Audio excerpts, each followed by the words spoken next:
Talk of the 10th. I'm Amanda Mays Bledsoe, and I'm so excited to bring to you our latest discussion about what's happening this fall. And I hope you had a great Halloween. I really enjoyed dressing up as Wonder Woman and passing out candy at the Family Care Center, participating in Councilmember McKern's pancake breakfast out at Station 24. And of course, I love this weekend. It was such a wonderful time for kids to get out and socialize with neighbors. Now, I wish this time of year I had Wonder Woman powers. It's a super busy time of the year with holidays and family gatherings, not to mention school events and soccer practices and kids being really busy. But it's one of my favorite times of the year. In fact, Thanksgiving is something that I really enjoy, and I'm so looking forward, like I hope you are, to having your family around and really being thankful for the things that we have. Now, I'm here at Station 20 because we're going to talk about one of the things that I love the most. Now, I don't know about you, but when my kids are growing up, we put them in big, long pajamas. We came here to Station 20 and we participated in the light show. Now, I don't know if you know this, but after 9/11, Station 20 was so overwhelmed with the generosity and outpouring of support from the community, they started putting up Christmas lights, holiday lights, if you will, right here to give back to the community and say thank you. And they've been doing this for 20 years. And it's one of my favorite things. So I'm joined here with Chris McFarland, Lieutenant. Thank you for being with me today. Thank you for having me.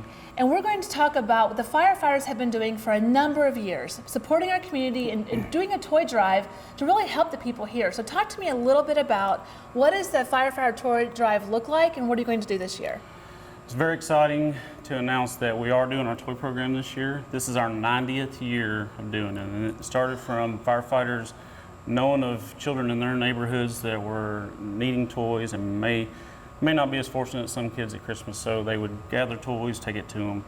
This has slowly progressed into what we now know is our Firefighters Toy Program. So 90 years.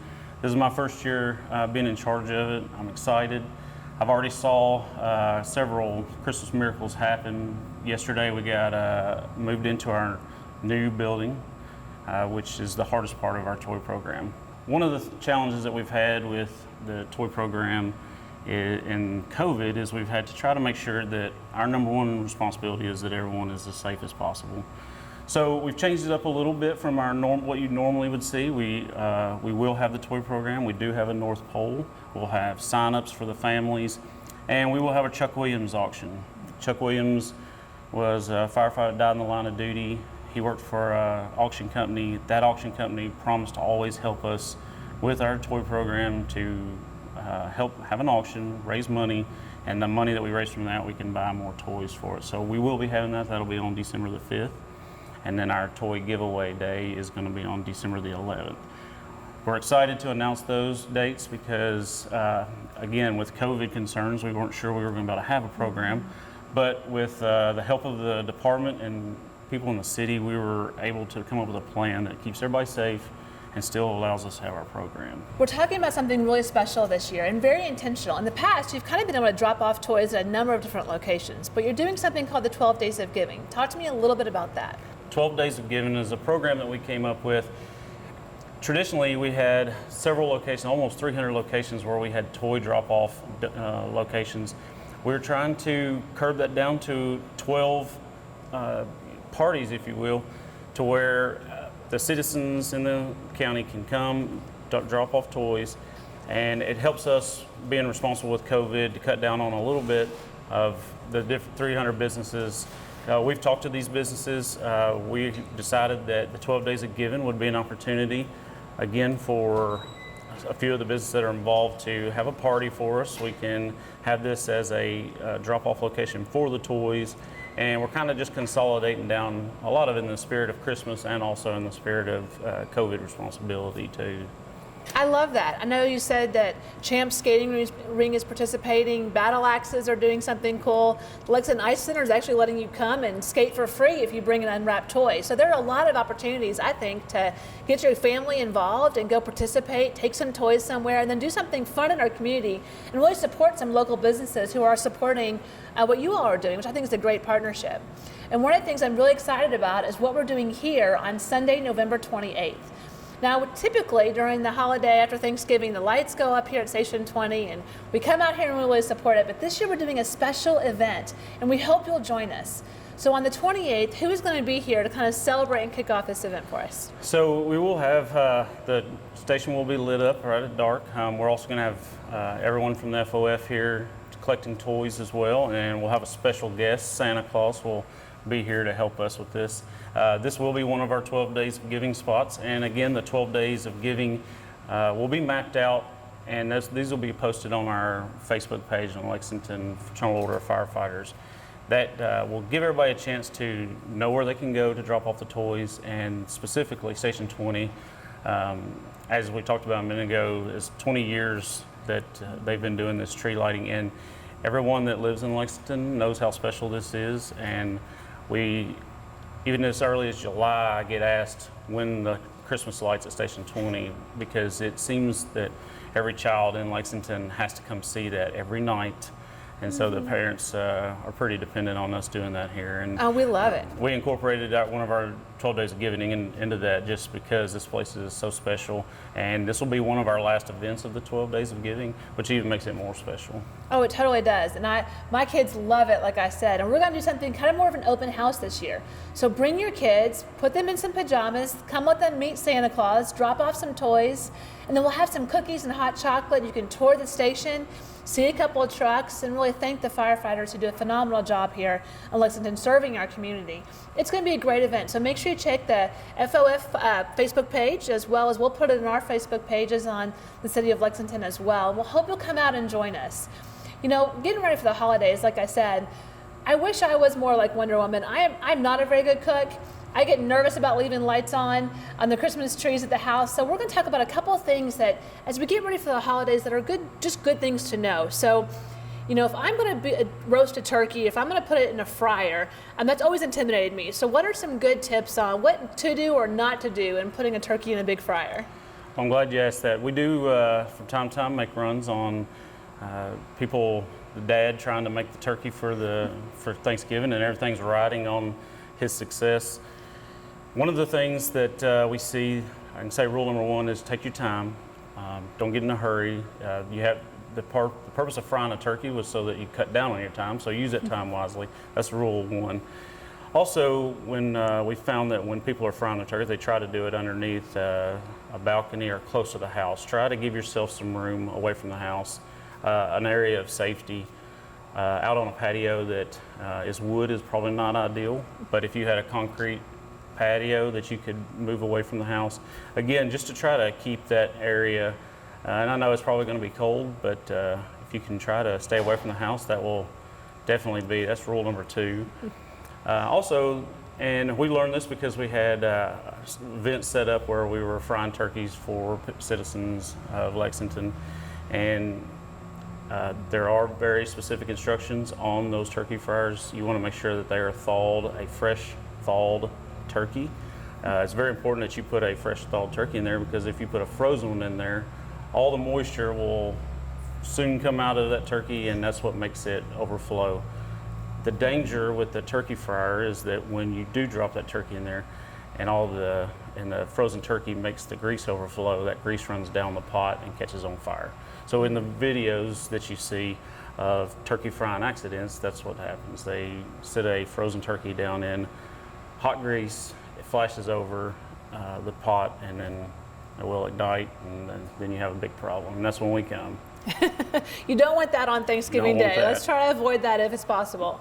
And so I know around this time of year, people use trees, they use Christmas trees, and I'm envisioning, the Griswold Christmas where it goes up in fire. Let's not do that. So if you have a live Christmas tree, can you leave lights on or not when you leave the house? What are some good practices? The main thing about using a live tree is that you want to make sure it stays watered. We've heard that for years. It's very important, mainly so you can have a pretty Christmas tree the whole time. And also it makes it safer. Now, as far as Christmas lights go, with the invention of the LED bulb, the lights don't get as hot anymore, and they're a little safer. From our standpoint, I would say if you're not at home, you'd leave them off. And that's obviously the safest thing, to where we can make sure. So keep it watered and keep your lights off when you're not there. That would be your safest. So. Good ideas. Yeah. Now we're getting close to daylight savings time and time change. So I know there's something special that happens around that time of day. What happens? What would you recommend when we change times that we do in our house? The time changes, that happens twice a year. That's about the time that a battery would look to need to be changed out. So we publicly tell everybody, when you go to change your clocks, just go ahead and change those batteries. There's a good chance those batteries do last longer, but if you make sure that you put a new battery every 6 months, you will not have to worry about it chirping. We make a lot of runs where the alarm is chirping or the battery door is open, there's no battery in there. And by changing them when the time changes, you wouldn't have to worry about them chirping and bugging you, and also you know that they're going to stay safe for you. That's a great idea. They always seem to go off at the worst time. Nighttime, nap time, that's when it seems like the batteries are always going off. So this is a great idea coming up this weekend to make sure you change your batteries. Now for those of you who don't know, Station 20 is southbound on Harrisburg Road just past the Double Diamond. Now before the Double Diamond was put in, it was one of the most deadly intersections actually in Fayette County. And since then, I know for outside guests and others, it's a little confusing when you first drive through it, but it has made it so much safer for many people. But one of the things we get asked about a lot is when I'm driving through the Double Diamond, or really just anywhere in Fayette County, and there's an EMS vehicle, there's an emergency vehicle, there's a fire ambulance behind me, what do I do when I see that behind me? What are some good practices? This is one of the most common questions that we get asked. Because everyone does react different on the road, and my hat's off to all the firefighters across the nation, but specifically in Lexington. With the amount of traffic that we deal with, we do a pretty good job of trying to navigate around there safely without people getting hurt. The most important thing is that when you see lights and sirens behind you, you need to slow down and move over to the right. The reason why we say slow down and move over to the right is we try to get that pattern of everybody moving over, then we will kind of stay toward the inside and clear the intersection and get through. What we end up seeing a lot of times is that people that do not know that is they may just stop dead in the middle of the road, and that ends up being a more dangerous situation. So a lot of times if you can, if able, slow down, move over to the right. You may not even have to come to a complete stop if we're able to get around you safely. And the fire trucks, the guys driving it are pretty good at predicting which way the car is going to turn, but it's not always an exact science. So again, if everybody can just kind of ease off to the right, slow down, doesn't matter whether you're in an intersection or not. And then another thing we see in Lexington is when the intersections fill up during our heavy traffic time, the people will park at the light will change, or they'll be stuck in the middle of the intersection. And if you ever see anyone stopped at the light, it's because they've left that intersection clear so that if we ever had to come through there, it's safe for us and safe for everybody involved. And that's another thing we like to push out too is when you're at a light, if there's not room for you on the side, just wait, and there will be time. And I know it's tough at rush hour, but that is the safest way. It gives us the ability to get through that intersection and it not be completely blocked off. So. Those are great tips. I know I always get nervous when I hear the lights and sirens behind me. I say, okay, where do I go? So pull over to the right, either stop or come very, very slow, as long as you don't hit somebody else, and make room. And I'm so thankful for, you're right, traffic in Fayette County is really kind of intense, especially this time of year, close to the mall. People are out shopping, they're getting ready for the holidays. And so just be mindful of intersections, try not to block them, try not to speed through those yellow and red lights if you can. Be mindful of public safety. We're really thankful for all the Station 20 and all the firefighters do here in Lexington. I'm really excited about this fall. I hope you are too. Take some time to really enjoy Thanksgiving and spend some time with your family and friends. And I hope to see you out Sunday the 28th here at Station 20. Bring some gifts, give back to the community if you can, and really enjoy the holidays that we have at the end of this year. It's been a tough couple of years, so I'm looking forward to celebrating and doing some things that we didn't get to do in the past. So thanks for watching Talk of the 10th, and I hope to see you soon.